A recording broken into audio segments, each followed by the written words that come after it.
Security! There's a black man wandering around. Get him out! Sir, I'm an invited guest. Invited? Scotch-soaked laughter. Your people serve champagne here. They don't drink it. I represent Titan Logistics. Never heard of it. Some ghetto startup? He grabs the man's lapel. This suit. Fake, just like you. Trying to sneak into white spaces where you don't belong. Please let go. Garrett, teach this boy some manners. First glass, red wine, splashed across his face. Oops. Second glass, down his chest, laughter erupting. Still standing there, stubborn like all of them. Third glass, soaking through. $500 crumpled, shoved into his mouth. Swallow it, boy. Only money you'll ever taste. He spits it out quietly. Wine dripping from his chin. 4 executives. One satisfying laugh. They had no idea who they just humiliated. But they're about to find out. And when they do, their $800 million world will collapse. Let me take you back 12 hours before that wine hit his face. Manhattan. Meridian Equity Partners headquarters. 42nd floor. The corner office with the view that cost more than most people's houses. Malcolm Elijah Griffin stood at the window. $50 million in art on the walls behind him. $4.5 billion in assets under management. 12 companies in his portfolio. But today his mind was on just one. His phone buzzed. Rachel Morrison, COO of Titan Logistics. Renewal documents are ready, sir. Catherine Cole wants a call next week to finalize the contract. Cancel the call. Sir? 3 years you've handled Harrington Cole. You've done excellent work. But this renewal is different. $800 million company. 5 more years. I want to meet them myself. Rachel paused. You've never wanted direct involvement before. Time to change that. They have a charity gala tonight in Connecticut. I'll attend. Should I arrange an introduction with Catherine? No. I want to observe first. See who they really are when there's no business on the table. Character reveals itself in social settings. Malcolm hung up. His assistant, Jerome Simmons, entered. Former Marine, 6 years of loyal service. The kind of man who noticed everything. Invitation came through, Jerome said. But there's a problem. What kind? It was sent to Titan's office. Not to you directly. Addressed to Titan Logistics representative. Your name isn't anywhere on it. Malcolm turned from the window. 3 years of partnership, $800 million company, and they addressed the invitation to representative? Gets worse. Jerome pulled up records on his tablet. I checked our files. You've requested direct meetings with HC leadership 8 times over 3 years, face-to-face meetings. All 8 were declined. By whom? Same person every time. Victor Morrison, their VP of Legal. Malcolm filed the name. Victor Morrison. What reasons did he give? Different excuses each time. Mrs. Cole prefers working with operational teams. Owner involvement not necessary for routine business. Rachel Morrison is authorized to represent Titan fully. Routine business. Malcolm almost smiled. $800 million is routine now. That evening, Malcolm's black sedan cut through the Connecticut countryside. Old money territory, estates hidden behind ancient trees. Wealth so deep it didn't need to advertise. The Harrington estate emerged like a castle from the darkness. 400 cars, crystal chandeliers visible through 20-foot windows. The kind of party where a single centerpiece cost more than a teacher's annual salary. At the security checkpoint, the guard studied the invitation. Titan Logistics. Representative. He looked up, looked at Malcolm, looked at Jerome. 2 black men in expensive suits. His eyes narrowed. You are? The owner. I'll need to verify that. 3 minutes of radio calls, 3 minutes of standing in the cold. Meanwhile, a white couple in a Mercedes rolled up. The guard waved them through with a smile. No verification needed. Finally, you're clear, but there's no VIP seating assigned. You'll have to find your own spot. Not a problem. Inside, Malcolm scanned the ballroom. 400 of America's wealthiest families. Diamonds, champagne, the smell of inherited money. He spotted Catherine Cole near the orchestra, networking with donors. He recognized her from company reports, but they'd never met. She didn't know he was here, didn't know what he looked like. Near the bar, 4 men laughed too loud. Bradley Harrington III, Garrett Cole, Preston Ashby, Mitchell Warren. Old money, drunk confidence, the kind of men who'd never been told no. Malcolm caught a fragment of their conversation. Titan Logistics contract? Boring stuff. Rachel Morrison handles everything. I've never even seen the owner. $800 million company and you've never met the guy? Why would I? That's what operational people are for. As long as the trucks show up, who cares? In the corner, Malcolm noticed something else. An older man watching him, whispering to someone beside him. Charles Harrington, 76, the patriarch. And Victor Morrison, the gatekeeper. Charles saw Malcolm enter, said something to Victor. Victor nodded, but Victor didn't approach Malcolm, didn't introduce him to anyone, didn't alert the other executives. Strange. Then Catherine Cole walked past, right by Malcolm, close enough to touch. She didn't recognize him. Why would she? She only worked with Rachel. Never seen Malcolm's photo. He was a name in contracts, not a face at galas. From across the room, Charles watched, a small smile forming.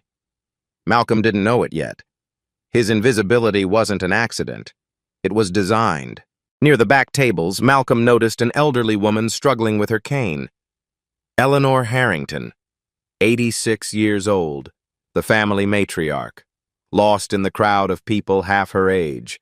No one helped her, too busy networking, too important to notice. Malcolm walked over. "Ma'am, may I assist you?" He offered his arm, guided her gently to her seat. "Thank you, young man." Her voice was warm, genuine. "Such manners. What's your name?" "Malcolm Griffin." The name meant nothing to her. She wasn't involved in business anymore. "And what do you do, Malcolm?" "I own a company that works with your family's business." "How wonderful. You're very polite. That's rare these days. I like you." That's when Bradley appeared. Garrett, Preston, and Mitchell trailing like hyenas behind a lion. "Grandma, let me help you." "A nice young man already helped me, Bradley." Bradley looked at Malcolm. Quick assessment. The kind of evaluation that takes 2 seconds and dismisses a person entirely. Black. Nice suit, but not a tuxedo. No Rolex, no VIP badge, no one he recognized. Conclusion. Nobody. "Thanks, buddy. I've got her from here." "Of course. Enjoy your evening, Mrs. Harrington." Malcolm turned to leave. Give them space. Garrett stepped in his path. "Hold on. You work for the catering company?" "No." "Valet service? Security?" "I'm a guest." Mitchell laughed, sharp, mocking. "A guest? At a Harrington Gala? Sure you are. I represent Titan Logistics." Bradley and Garrett exchanged looks. The name was familiar, somewhere in the back of their minds, but the connection didn't form. Titan, right. That logistics vendor. Bradley waved his hand dismissively. "Since when do we invite vendors to family events?" Titan is a strategic partner. 3 years, $800 million company. Partner, vendor, whatever. Same thing. Bradley raised his wine glass. "Well, welcome to the party, Mr. Logistics Man." He stepped forward, pretended to stumble. The wine hit Malcolm's face first. Red, expensive, cold.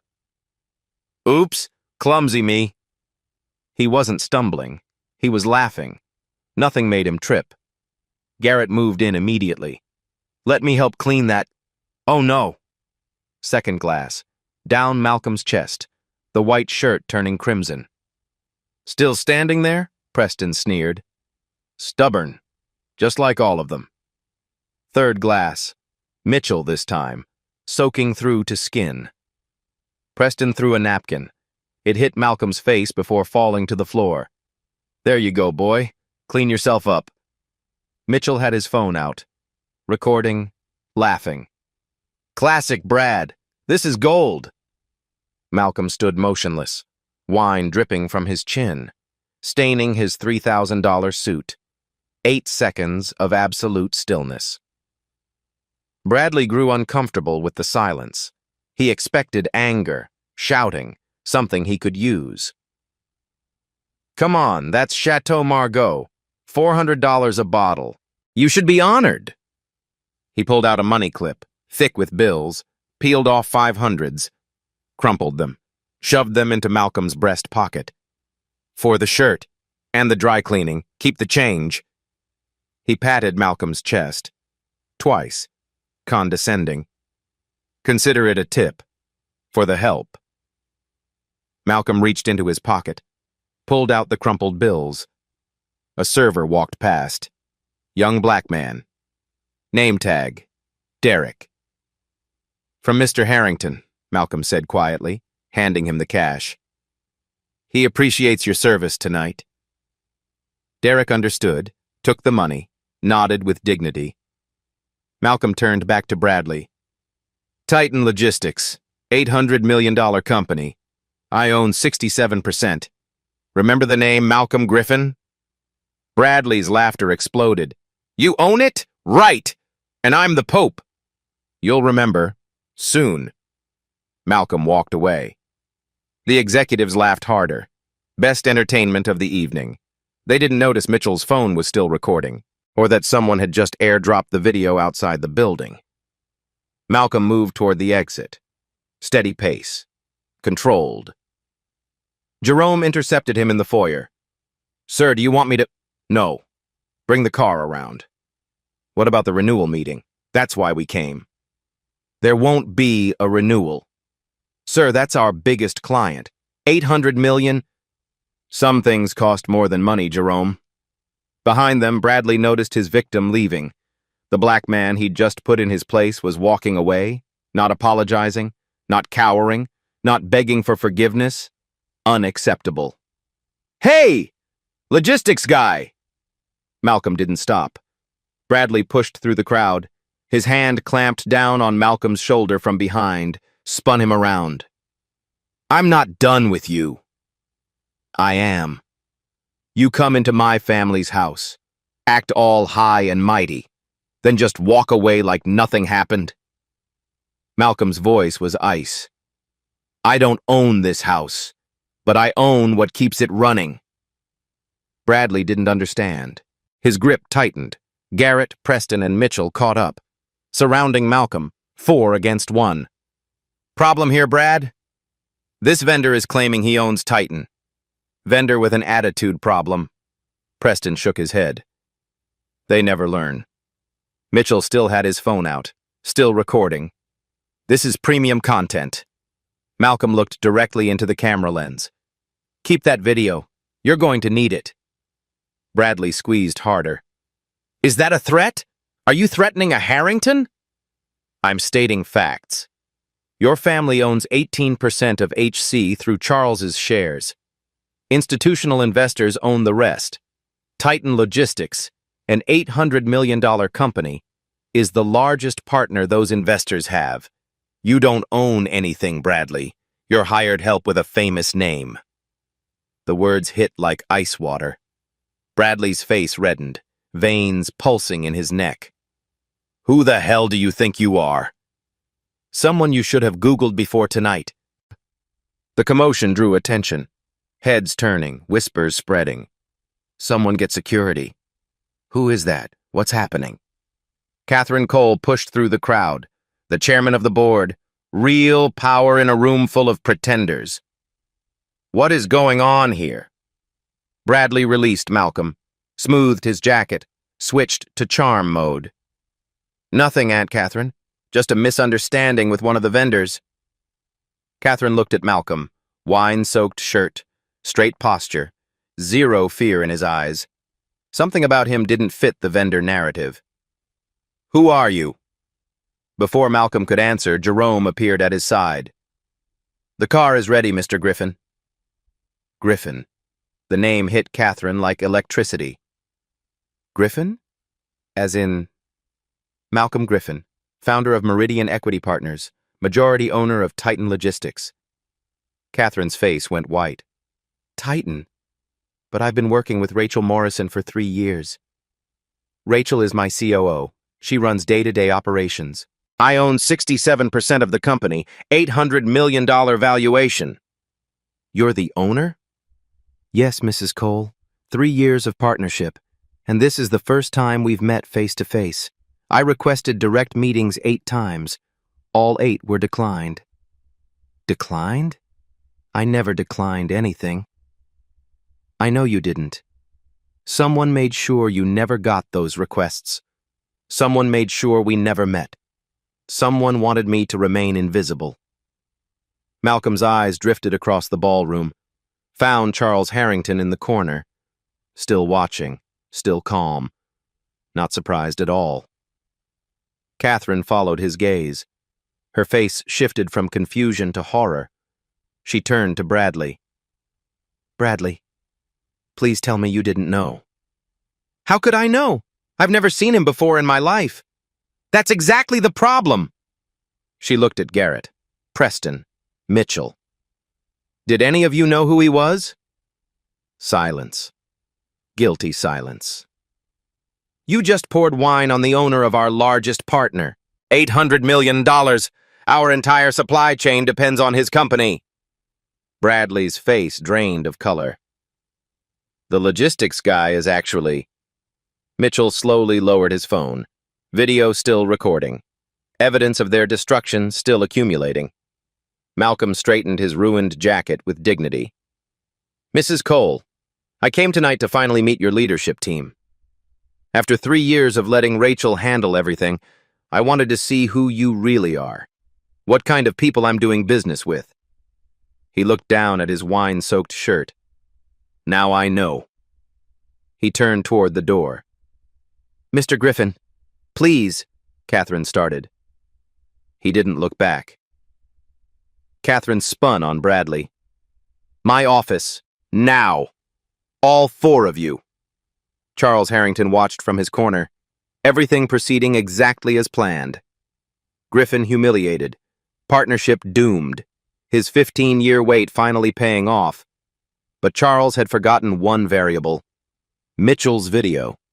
It had already left the building, already reached Morgan Webb, freelance journalist, professional exposer of corporate secrets. She watched it once, twice, 3 times, started typing. 90 minutes later, the entire world would know what happened at the Harrington Gala, and the Harrington Empire would begin its collapse. Malcolm's sedan cut through the Connecticut night, rain starting to fall, matching his mood. Jerome watched him through the rearview mirror. Backup video sent to Victoria. She's preserving everything. Good. 3 years, sir. 8 meeting requests, all blocked. Someone wanted you invisible. Victor Morrison. But he's just the tool. The question is, whose tool?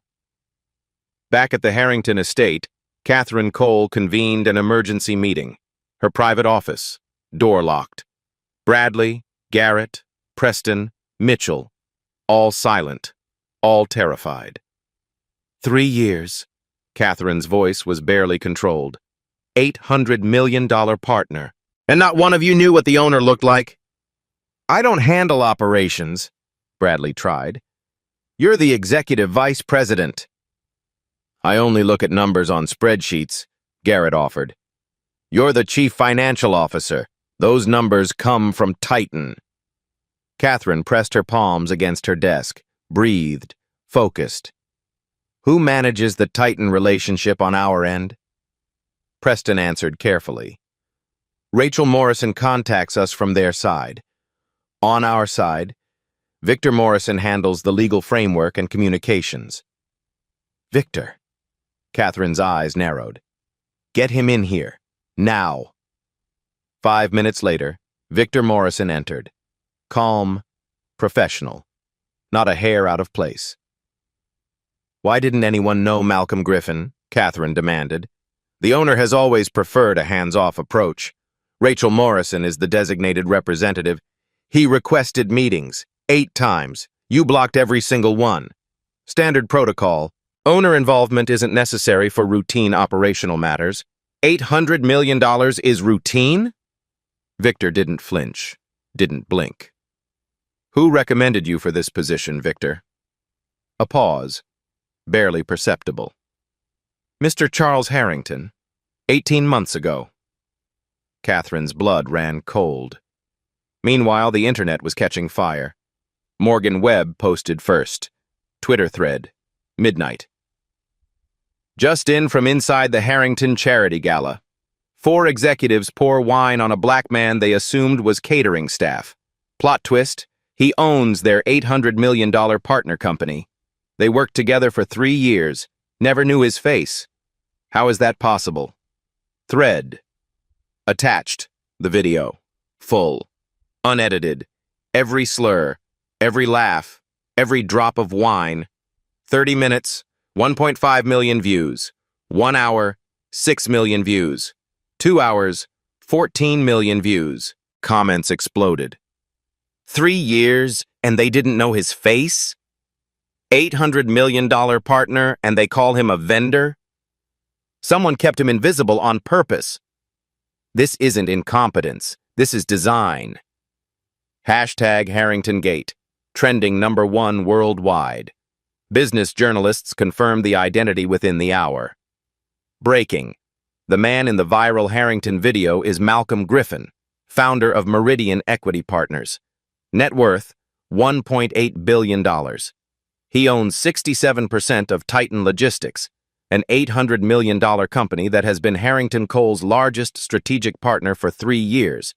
HC executives had never met him. The question everyone is asking, why? Stock futures moved immediately. Harrington Coal dropped 8% overnight. Internet investigators started digging. 3 years. Biggest partner. No one knew his face? This isn't an accident. Someone deliberately kept him invisible. Who is Victor Morrison? He blocked all the meetings. Charles Harrington brought Victor in 18 months ago. What is the connection? The conspiracy wasn't a theory anymore. In his Connecticut mansion, Charles Harrington sat in his study, watching the coverage, sipping 40-year-old bourbon. His phone rang. Victor. It's everywhere. What do we do? Charles smiled. Nothing. Let it burn. When Griffin terminates the partnership, we blame cultural differences. Replace Titan with Morrison Logistics, your cousin's company. Problem solved. But the video? Will blow over. Everything does. Charles hung up. He'd waited 15 years for this. Malcolm Griffin was finally going to pay. 11 p.m. Harrington Coal headquarters. Emergency war room. Sandra Mitchell, head of public relations, looked like she'd aged 10 years in 3 hours. Phones ringing non-stop. Email servers crashing. Stock price in freefall. We need a statement. 30 minutes ago. Catherine paced the room. Saying what exactly? Apologize. Full accountability. Get ahead of the narrative. The legal counsel shook his head. Be careful. Don't admit anything that creates liability for lawsuits. We have 25 million views and climbing. We don't have the luxury of careful. Catherine stopped pacing. There's an angle people keep pushing online. Why didn't we know our biggest partner's face after 3 years? How do we explain that? Sandra winced. That's significantly harder to address. From the corner, Victor spoke, smooth as always. Corporate structure, silent ownership, common practice in private equity. The owner preferred to remain behind the scenes. We respected that preference. Catherine stared at him for a long moment. You seem to have an answer for everything, Victor. 1 a.m. Official statement released. Harrington Coal Industries deeply regrets the incident at our charity gala. Due to corporate structure and remote work practices that began during the pandemic, in-person contact with some partners has been limited. Mr. Bradley Harrington has expressed sincere remorse for any misunderstanding that occurred. We are committed to reviewing our partnership protocols. The internet responded instantly, brutally. Corporate structure? That's your excuse? They had 3 years to meet their $800 partner. COVID ended 2 years ago. Try again. Someone kept him invisible on purpose and they're blaming remote work? This statement is insulting. They think we're stupid. Ratio, 96% negative, 4% bots, 7 a.m. Bradley made it worse. Against all advice, he posted an Instagram video. Unscripted, unwise. I want to address what happened last night. I had no idea who that gentleman was. I have never been in a meeting with him, never seen his photograph, never heard his name. That is not my fault. If there's a failure here, it's in corporate communications. Not in my treatment of someone I genuinely believed was event staff. The real question should be, why wasn't I informed? I'm the victim of bad internal processes. The explosion was nuclear. He's blaming the company for his own racism. Even if he didn't know, why would you pour wine on any stranger? Genuinely believed was event staff, and that makes it okay to humiliate them? Notice he didn't apologize. He explained. There's a difference. This man called someone boy and shoved money in his mouth. That's not a misunderstanding. #Firebrad joined Harrington Gate in trending, both top 10 worldwide. Through all of this, Malcolm Griffin said nothing. Every major outlet called: CNN, MSNBC, Fox, New York Times, Washington Post. Politicians offered support. Civil rights organizations offered platforms. PR firms offered crisis management. He declined everything. At home, Vanessa found him in his study, staring at the coverage. The whole world wants to hear from you. My silence is louder than any statement. What are you doing? Investigating. 3 years of invisibility wasn't an accident, Vanessa. Someone designed it. Someone wanted this to happen. I need to know why before I say anything publicly. Victoria Collins released a statement on Titan's behalf. Titan Logistics confirms the incident involving our majority owner, Mr. Malcolm Griffin. We are conducting a thorough internal review of our partnership with Harrington Coal Industries. All future business decisions are pending the completion of this review. Wall Street translated immediately. Partnership could end. Stock dropped another 7%. Total damage, 15% and climbing. Analysts panicked on morning shows. If Titan terminates this partnership, Harrington Coal's supply chain collapses within weeks. There's no replacement at this scale. This could be an extinction-level event for the company. Then Denise Harrington entered the conversation. Bradley's sister, Charles's daughter, board member, family insider. Twitter thread from @DeniseHTruth, posted at noon. I'm Denise Harrington, Bradley's sister, Charles's daughter. I've been silent for 30 years. No more. What happened to Malcolm Griffin wasn't a random incident. It was designed, orchestrated, planned by my own father. 3 years ago, my father Charles opposed bringing Titan in as a partner. He lost that board vote. He's been plotting to end the partnership ever since. He placed Victor Morrison in the legal department specifically to keep Malcolm Griffin invisible. The Gala incident was the culmination of a 3-year plan. Create a scandal, blame cultural differences, end the partnership, replace Titan with a company controlled by Victor's family. I have the emails. I have the proof. I'm preparing to release everything. 9 million views in 4 hours. Charles Harrington watched from his study, his own daughter betraying him. He picked up the phone. I need Meridian Equity investigated. Find anything. Create doubt. Destroy his credibility before he destroys ours. 50 years of favors. Time to use them all. Day 3 after the gala. Malcolm sat in Meridian Equity's secure conference room. Victoria Collins had spent 72 hours without sleep. Documents covered every surface. I traced every communication between Titan and Harrington Cole over the past 3 years. What did you find? 8 requests from you for direct meetings with HC leadership. 8 denials. Every single one processed through Victor Morrison. The reasons? Owner involvement unnecessary for operational matters. Titan adequately represented by COO Rachel Morrison. HC leadership prefers established communication channels. Different words, same result. You were kept away. What about from their side? Did anyone at HC try to reach me?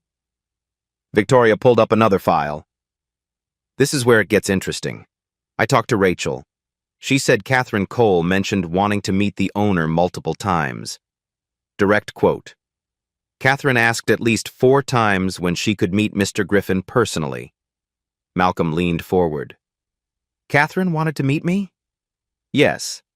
But Rachel told her you preferred a hands-off approach, that you didn't like personal meetings, that everything should go through operational channels. I never said that. I know, because Victor Morrison told Rachel that HC preferred working with her directly. That owner involvement would complicate the relationship. He manipulated both sides. Perfect isolation. Exactly. You thought HC didn't want to meet you. HC thought you didn't want to meet them. Victor controlled all information flow. Neither side knew they were being played. Malcolm stood, walked to the window. The city spread below like a chessboard. But why? What's the endgame? Victoria opened another file, older documents, yellowed at the edges. I dug deeper, found something from 2009, the Blackwood acquisition. My first major deal at Meridian. We won the competitive bid for a Harrington Cole subsidiary.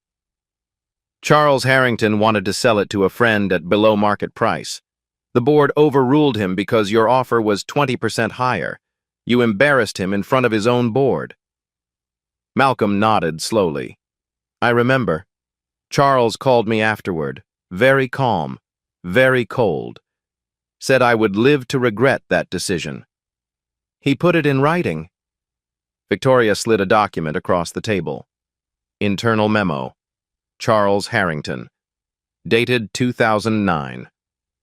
The Blackwood outcome is unacceptable. Griffin's firm should never have been considered for this acquisition. His type does not belong in our circles. I will ensure this situation does not repeat itself. CH. Malcolm stared at the words. His type? 15 years, Malcolm. He waited 15 years. That evening, a courier delivered a package to Malcolm's home. Plain brown envelope, no return address. Inside, a USB drive. Handwritten note. Mr. Griffin, my father has destroyed many people over the decades. Here is proof of what he did to you. Use it wisely. D.H. Denise Harrington. Malcolm plugged the drive into a secure laptop. Victoria's jaw dropped as files opened. Email 1. Charles to Victor, 18 months ago. Your primary task upon joining HC, ensure Malcolm Griffin remains a name buried in files, never a face in meetings. HC leadership must not develop any personal relationship with him. When the time comes to end the Titan partnership, I want no one fighting to keep it. The less they know him, the easier he is to discard. Email 2. Charles to Victor, 1 week before the gala. Griffin has been added to the gala guest list through Titan's general invitation. Good.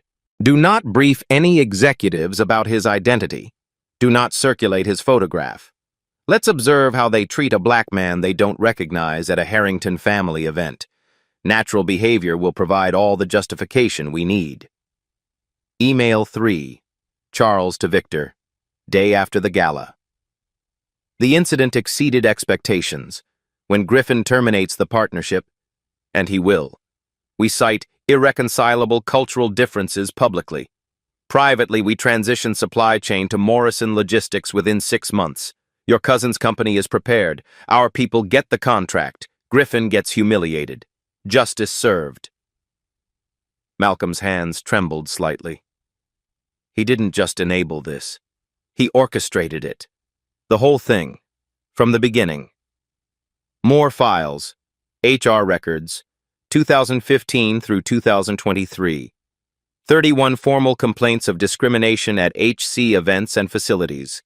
23 specifically involved race. All marked resolved internally. 0 disciplinary actions taken.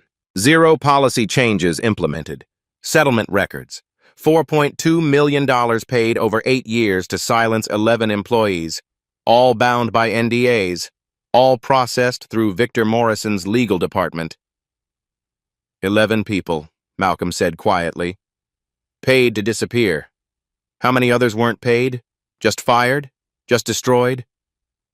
Victoria shook her head. This is conspiracy, wire fraud, possibly RICO violations. He built an entire system. Malcolm picked up his phone. Dialed. Charles answered on the second ring. Calm, amused. Mr. Griffin, finally calling to discuss terms of surrender? I have your emails. All of them. The communications with Victor, the 15-year plan, everything. Silence. 3 seconds. 4. Emails can be fabricated. These came from your own daughter. Still want to claim they're fake? Longer silence. What do you want?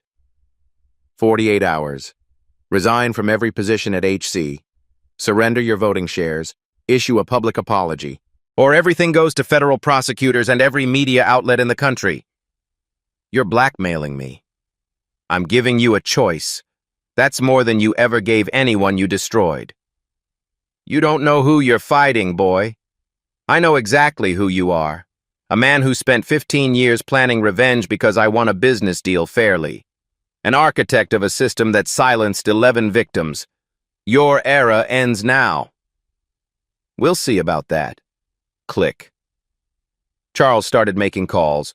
Old friends, powerful friends, favors accumulated over 50 years.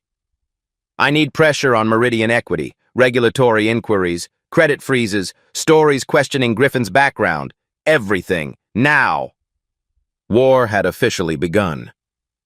The counterattack came faster than Malcolm expected. Wall Street Journal, front page, day 4. Questions surface about Meridian Equity founder's early career. Sources familiar with the matter suggest that Malcolm Griffin's rapid rise in private equity may have involved questionable partnerships and undisclosed conflicts of interest during his early years. Federal regulators are reportedly reviewing several transactions from the 2008-2012 period. No evidence, no named sources, just carefully worded innuendo designed to plant seeds of doubt. Malcolm read it over breakfast. Charles's fingerprints. The old playbook. Victoria called minutes later. He's trying to flip the narrative, make you the villain. Social media filled with coordinated attacks. New accounts. Same talking points. What is Griffin really hiding? This whole incident was staged for a lawsuit. Rich man playing victim for attention. Notice how quickly he hired PR firms? This was planned. Professional disinformation, expensive, effective with certain audiences. Then came the business pressure. Malcolm's primary banker called. Apologetic but firm. Malcolm, this is a difficult conversation. We've received regulatory inquiries about Meridian's lending activities. Until those are resolved, we need to pause your credit facilities. Who initiated the inquiries? I can't disclose that. How much is frozen? $200 million in credit lines, effective immediately. Click. Charles's connections running deep. 50 years of favors being called in simultaneously. But the worst came that evening. Malcolm arrived home to find Vanessa standing in the foyer, face drained of color, hands shaking. Someone delivered this, left it on the doorstep. A plain cardboard box on the table. Inside, a photograph. Their daughter Naomi, 17 years old, walking home from school that afternoon. Clearly taken with a telephoto lens, a red circle drawn around her face. No note. None needed. Malcolm's blood turned to ice. When? It arrived an hour ago. Security cameras show a delivery van, fake plates. Did you call the police? They said there's not enough for an investigation. No explicit threat, no direct contact, just a photograph. Malcolm stared at his daughter's circled face, everything he was fighting for, everything he could lose. Naomi came home an hour later. She didn't know about the photograph, but she knew about the scandal. The whole school did. Dad, people are saying things. Some support you, but others, they're saying you made it all up. That you staged the whole thing for money, that you're a fraud. Do you believe them? Of course not. Tears forming. But it's so hard. Can't we just make it stop? Let it go? Go back to normal? If I let it go now, the next person won't have anyone to fight for them. But what about us? What about our family? She ran upstairs. Door slamming. Malcolm stood frozen, the weight of it all pressing down. That night, he sat alone in his study. Photograph of Naomi with the red circle. Headlines questioning his integrity. 200 million frozen, family suffering. He called Victoria. Maybe we should stop. Stop? They're targeting my daughter, my family. This isn't worth... Malcolm, listen to me. If you stop now, Charles wins, not just against you, against the 11 people he silenced, against the 31 who filed complaints, against everyone who comes after. But Naomi, I know, I understand. But think about what you'd be teaching her. Silence. Vanessa appeared in the doorway. She'd been listening. Do you want me to stop? Malcolm asked. She sat beside him, took his hand. No. I want to tell you something I've never told anyone. Pause. 20 years ago, before we met, I was a junior associate at a white shoe law firm. A senior partner spilled coffee on me accidentally, called me a diversity hire to my face. Said I didn't belong there. I reported it. 2 weeks later, I was fired. Performance issues. No severance. No reference. Malcolm stared at her. You never told me. Because I was ashamed. I lost. I had no power, no resources, no platform. Nobody believed me. That's why I became a civil rights attorney, to fight for people who couldn't fight for themselves. She squeezed his hand. You have what I didn't. Money, platform, evidence. If you quit now, I'll understand. But you'll regret it for the rest of your life. And so will I. Malcolm looked at the photograph, at the headlines, at his wife. If anything happens to Naomi, we protect her, together, like we always have. Long silence. Then Malcolm stood. Call Victoria. Call Morgan Webb. We're not stopping. We're accelerating. Day 6. A secure conference room in a neutral law firm. Armed security at every entrance. Bug sweepers running continuously. Malcolm looked around the table at his assembled coalition. Victoria Collins, Titan's general counsel. 3 days without sleep, but sharper than ever. Morgan Webb, the journalist who broke the story. Hungry for the next chapter. Denise Harrington, the insider who betrayed her own blood. Calm. Resolved. Martin Thompson, civil rights attorney. 30 years of class action experience. 6 former Harrington Coal employees. Victims, survivors, ready to speak. and one presence no one expected. Eleanor Harrington, 86 years old, walking slowly with her cane, the family matriarch, Charles's own mother. Malcolm rose. Mrs. Harrington, I didn't expect— Neither did I, Mr. Griffin. Her voice was steady despite her age. I'm 86 years old. I've been silent about this family's sins for 60 years. Watching, knowing, saying nothing. She lowered herself into a chair. That silence ends today. The room went quiet. My husband Harold, Charles's father, was exactly like his son. Cruel, racist, controlling. I divorced him in 1983, but I made a terrible choice. I left my son Charles with him. Tears formed in her aged eyes. Charles became a copy of his father. Bradley became a copy of Charles.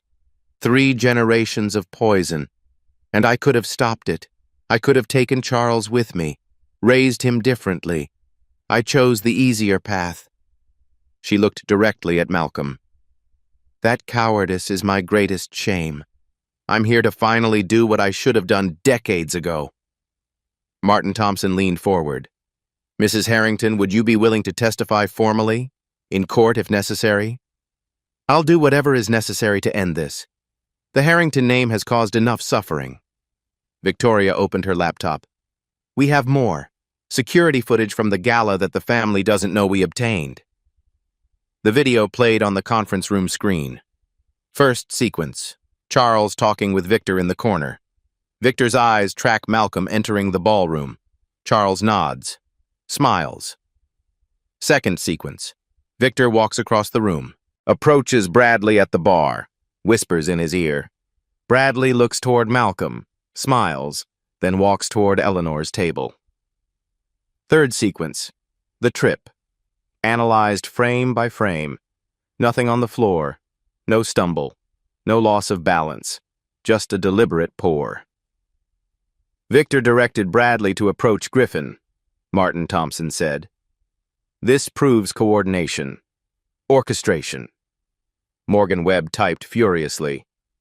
Charles was the architect. Victor was the handler. Bradley was the weapon. This is a conspiracy captured on video. Bradley may not have known the full plan, Victoria added. But that's exactly the point. Charles knew how his son would behave. He set the stage and let nature take its course. Malcolm spoke quietly. He weaponized their racism, used their prejudice as a tool. Martin Thompson pulled out more documents. Now for the NDAs. I've analyzed all 11 settlement agreements. Every single one is voidable. On what grounds? Fraud. The employees signed NDAs based on the company's representation that these were isolated incidents being handled appropriately. Internal documents prove the company knew it was systematic. They lied to get signatures. That voids the agreements entirely. Angela Williams, one of the former employees, started crying. We can talk? After all these years of being afraid? You can talk. All 11 of you. The NDAs have no legal force. The dam was breaking. Rachel Morrison joined via encrypted video call. For 3 years, I operated under the assumption that Mr. Griffin preferred minimal involvement with HC. That's what I was told. That's what I communicated to Catherine Cole. Who told you that? Victor Morrison, repeatedly. He said HC leadership preferred working through operational channels. That owner involvement would complicate the relationship. That Mr. Griffin should stay behind the scenes for everyone's benefit. And Catherine Cole? She asked to meet the owner several times. I told her Mr. Griffin preferred a hands-off approach, because that's what Victor led me to believe. Malcolm shook his head. He manipulated both ends. Perfect information control. Morgan Webb's comprehensive exposé dropped that evening. The Harrington Conspiracy. How a corporate dynasty weaponized racism for 15 years. 7 devastating parts. Part 1. 31 buried complaints. Part 2, Charles Harrington's 15-year vendetta. Part 3, emails proving premeditated orchestration. Part 4, Victor Morrison, the corporate fixer. Part 5, 4.2 million in hush money. Part 6, Eleanor Harrington breaks 60 years of silence. Part 7, Malcolm Griffin, the man they kept invisible. 52 million views in 24 hours. Most read article in the publication's history. Malcolm finally gave his first interview. Morgan asked, "You were silent for nearly 2 weeks while everyone demanded you speak. Why wait until now?" "Because this was never about me. I could have fought this alone. I have the resources, the lawyers, the platform, but 31 other people didn't. They were silenced, paid off, threatened. I waited until they could speak. Now they can." Charles Harrington claims you're conducting a personal vendetta. "Charles spent 15 years planning to destroy me because I won a business deal fairly in 2009. He planted an operative in his own company, orchestrated a racist attack on video, paid 4.2 million to silence 11 victims. That's not my vendetta. That's his legacy." "Any message for Charles?" Malcolm paused, looked into the camera. "He's not worth my words. He's worth my silence." 41 million views in 12 hours. That night, Charles Harrington sat alone in his mansion. Phone silent. Old friends not returning calls. 50 years of connections suddenly unavailable. Victor Morrison's text arrived at midnight. "Resigning effective immediately. You're on your own. Good luck." The rats were leaving the sinking ship. But Charles wasn't finished yet. He had one more card to play. Morning of the emergency board meeting, day 8. Outside Harrington Coal's glass headquarters, something unprecedented was happening. 900 employees had walked off the job, standing on the sidewalk, signs raised. "We stand with the 31, 113 years of silence, no more. 800mm partner deserves respect. Accountability isn't optional. Fire Charles, fire Brad, fire Victor." News helicopters circled overhead. Camera crews from every network lined the street. Social media live streams accumulated millions of viewers. The Harrington name had never faced anything like this. Across the street, Denise Harrington held a press conference. "My name is Denise Harrington. I am Bradley's sister, Charles's daughter. I have been complicit in this family's abuse for 30 years through my silence. That complicity ends today." Cameras flashed. "I am formally joining the lawsuit against Harrington Coal Industries. I will testify against my own father and brother, not because I hate them, because I love what this company could be. And that future requires truth." A reporter called out, "Why now? Why come forward after all these years?" Denise paused. "Because Malcolm Griffin refused to be invisible. He stood there with wine dripping down his face and didn't flinch. If he has the courage to stand after everything this family did to him, I have no excuse to keep hiding." Inside the boardroom, 12 board members sat in weighted silence. Charles Harrington stood, 76 years old, defiant to the end. "Before we proceed with the formal agenda, I have an announcement. I am stepping down from all positions, effective immediately." Murmurs around the table. However, Charles raised his hand. "My son Bradley bears no responsibility for my decisions. He acted on the culture I created. He should not be punished for my failures. Let me carry the burden alone." Bradley stared at his father, something shifting behind his eyes. "Father, the blame is mine, Bradley. Let me protect you."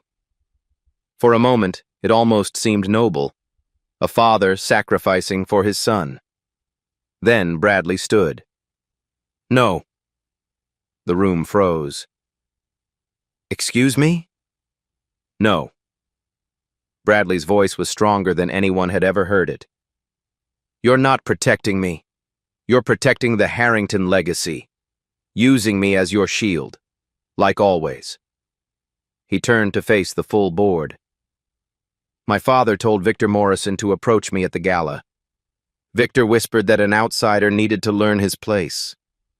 I didn't know who Malcolm Griffin was, but I knew exactly what I was doing. His voice cracked. I chose to humiliate another human being because I could. Because no one had ever stopped me. Because I believed I had the right.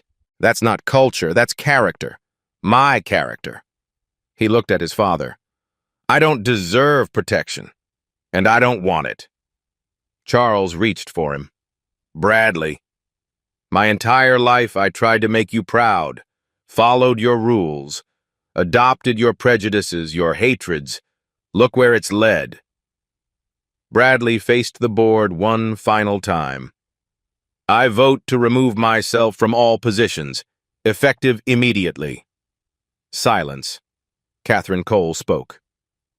Motion to remove Charles Harrington from all board positions and revoke his voting shares. Seconded. Vote 8-1. Charles voting alone in his own defense.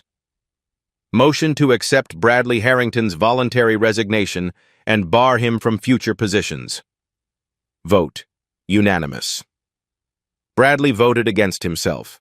Charles Harrington, 76 years old, architect of decades of systematic abuse, stripped of everything he'd built. Bradley Harrington, 51 years old, finally standing against his own father, walked out voluntarily. Father and son, both destroyed, one by justice, one by conscience. As Bradley passed Charles, the old man grabbed his arm. You're throwing away everything I built for you. Bradley looked at his father, really looked. You never built anything for me. You built a prison, and I'm finally walking out. The door closed behind him. Charles stood alone. For the first time in his life, he had no one left to control. The press conference assembled on the steps of Harrington Cole headquarters. Cameras from every continent, journalists from every major outlet, live feeds to 100 million screens worldwide. Catherine Cole approached the microphone, composed, resolute. Harrington Coal Industries announces the immediate removal of Charles Harrington from all board positions and the permanent revocation of his voting shares. Bradley Harrington has voluntarily resigned all positions. Victor Morrison has been terminated and referred to the state bar for disciplinary proceedings. She paused, gathered herself. We will fully cooperate with all federal and state investigations. Settlement negotiations with the 31 identified victims are underway and will be concluded fairly and expeditiously. She looked directly into the cameras. On a personal note, I owe Malcolm Griffin an apology that words cannot adequately express. What happened to him was inexcusable. But the greater failure is that we didn't know our biggest partner's face after 3 years of working together. That failure indicts our entire corporate culture. That culture changes today. The crowd murmured. Then Eleanor Harrington stepped forward. 86 years old, moving slowly with her cane, the matriarch of a dynasty, about to condemn her own bloodline before the world. My name is Eleanor Harrington. I have been part of this family for 65 years. Wife, mother, grandmother, and for most of those years, I was a silent witness to cruelty. Her voice trembled, but didn't break. My husband Harold was a racist, a bully, a cruel man who passed his hatred to our son Charles. I divorced Harold in 1983, but I made the worst decision of my life. I left my son behind.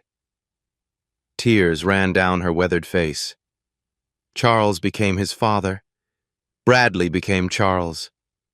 3 generations of poison, and I could have stopped it. I could have fought harder. I chose silence instead.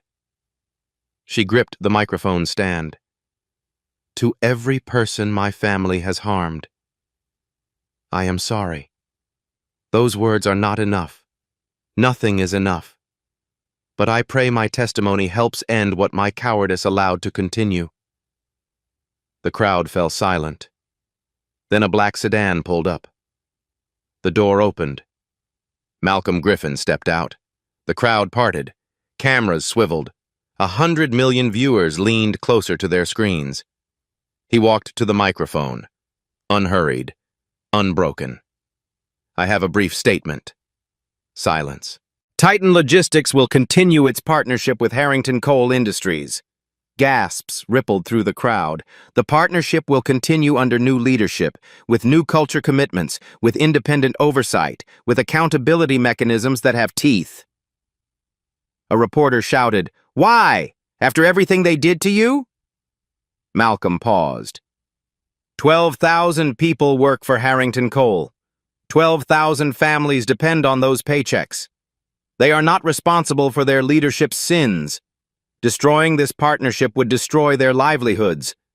I won't punish the innocent for the crimes of the guilty. He looked into the cameras. Forgiveness isn't weakness. It's power. The power to move forward instead of remaining trapped in the past. The power to choose who you become, regardless of what others did to you. Any message for Charles Harrington? Malcolm considered the question for a long moment. He's not worth my message. He's worth my silence. He turned, walked back to his car, drove away. The crowd erupted, commentary exploded. But Malcolm was already gone. That evening, Charles sat in his family's mansion, alone in the dark. His phone showed the press conference playing on loop, his mother apologizing for him, his son rejecting his protection, his enemy showing mercy he didn't deserve. Everything he'd spent 50 years building, gone in 8 days. His driver appeared. "Where to, Mr. Harrington?" "Home." The word echoed empty.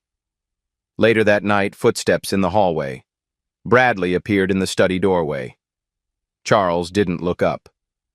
"Come to gloat? Come to say goodbye." "Goodbye?" "I'm leaving, Father. The company, the family, the name, all of it." "And going where?" "Anywhere that isn't here." Bradley stood in the doorway, neither in nor out. "I'm 51 years old. I just realized I've spent my entire life trying to become you, studying you, imitating you, seeking your approval." He shook his head. "And you? You're empty. You built nothing that lasts, nothing but fear. I built an empire. You built a prison, for everyone around you, for me, for yourself." Bradley turned to leave. "I'm done serving my sentence." "Bradley." Charles's voice cracked. 76 years of walls crumbling. "You're my only son." Bradley paused at the door, didn't turn around. "And you're my only father. That's the tragedy." The door closed. Charles sat in the darkness. Silence. For the first time in his life, there was no one left to blame. No one left to hurt. No one left at all. Just an old man, alone with his legacy of ash. 6 months later. The legal outcomes were finalized. Charles Harrington pled guilty to conspiracy charges. No prison sentence due to age and health. Banned from all corporate boards for life. $25 million fine. Reputation permanently destroyed. Last seen living alone in a smaller house. No visitors. Victor Morrison, disbarred. 18 months in federal prison for fraud and conspiracy. Career over. Name synonymous with corruption. Bradley Harrington. No criminal charges. Cooperated fully with all investigations. 500 hours of community service. Last seen working at a youth mentoring program in Detroit. Learning what work actually means. The 31 victims. $142 million settlement. All NDAs declared void. Many testified before Congress about corporate accountability. Laws being drafted in their names. Harrington Coal Industries, new board, new culture, new beginning. Ray Bell remained as CEO. Titan Partnership renewed for 5 years with independent oversight committee. Malcolm Griffin stood at a podium, cameras flashing. Today, I'm announcing the establishment of the Griffin Accountability Foundation. Initial funding, $100 million, $60 million from my personal funds, $40 million from coalition partners. He looked at the assembled crowd. The foundation will provide legal support for workers facing discrimination, fund research into corporate accountability, advocate for policy reforms, ensure that what happened to me and to 31 others becomes harder to repeat. He paused. I was lucky. I had resources when I was attacked. Money, lawyers, platform. Most victims don't.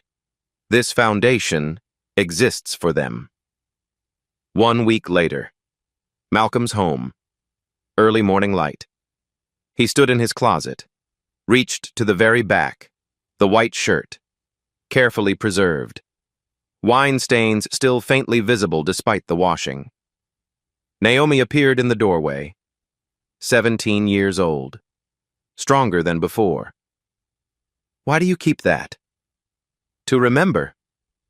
Remember what? Malcolm held the shirt up to the light, looked at the stains. That sometimes the worst moments in your life lead to the best changes. And that standing up, even when you're terrified, is always worth it. Naomi hugged him. I'm proud of you, Dad. I'm proud of you. For standing with me through all of it. 1 year later, an email arrived, encrypted, anonymous. Subject, patterns you should see. Mr. Griffin, what happened at Harrington Coal is not unique. Attached, data on 23 Fortune 500 companies with similar patterns. Systematic discrimination. NDAs silencing victims. Cover-ups reaching the highest levels. Someone needs to shine a light. I believe that someone is you. Attachment, 23 files, 23 companies, thousands of potential victims. Malcolm read it twice, forwarded it to Victoria Collins. Subject line, we have more work to do. He stood at his window, city spread below. The fight wasn't over. It was just beginning. $800 million, 31 victims, 113 years of dynasty. All changed because one man refused to be invisible.